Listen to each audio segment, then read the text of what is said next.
আমাকে কেউ মনে করে আমি বিএনপি জামাতি, কেউ মনে করে আমি আওয়ামী লীগের, আমাকে আওয়ামী লীগ গালি দেয়, বিএনপি গালি দেয়, জামাত গালি দেয়।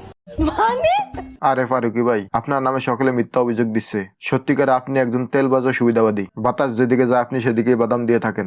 তবে আপনার আরেকটি পরিচয় আছে, সেটা হলো আপনি একজন সফল বউ ব্যবসায়ী। আপনি বর্তমানে বাংলাদেশের টিকটকার বউ ব্যবসায়ীদের আইকন। আপনাকে দেখে উদ্বুদ্ধ হয়ে বউ ব্যবসা করে অনেকেই সফল হয়েছে। বহু ব্যবসায় সফল ফারুকী উপদেষ্টা হিসেবে শপথ নিলেন বঙ্গভবনে। তাই আপনি উপদেষ্টা হওয়ার পর আপনার শিষ্য হিরো আলমের বক্তব্য। জনগণ লিখতেছে যে ফারুকী ভাইয়ের থেকে হিরো আলম অনেক ভালো আছে, সে পাওয়ার যোগ্য, কারণ সে মাঠে ছিল, রাজনীতির কথাবার্তা বলে।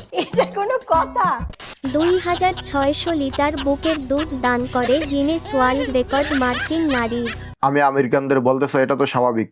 আমাদের দেশের মানুষ, বিশেষ করে হাসিনায় রেখে যাওয়া সন্তানগুলো এর চেয়েও বিস্ময়কর বিশ্ব রেকর্ড করে ফেলেছে। যেমন হাস্যকর ব্যাপার আপা, শান্তি লাগলো আপা, কি আপা না আপা, অন্ধকার আপা, ভয়ঙ্কর আপা, ব্রাজি আপা।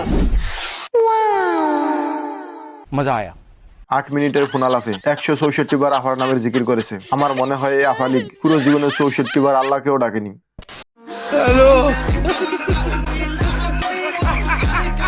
বাঙালিরা শুধু টাকার অভাবে ইঞ্জিনিয়ার হতে পারে না। টাকা থাকলে বাংলাদেশে এরকম আরো অনেক অটোমেশনের জিনিসপত্র দেখতে পাওয়া যেত। ফারুকি ভাইকে বউ ব্যবসায়ী বা শাহবাগী যাই বলো না কেন, ফারুকি ভাই যা পেরেছে তা তোমরা জীবনেও পারবা না। ফারুকী একমাত্র ব্যক্তি যে মুজিবের বউকে লাগাতে পারছে।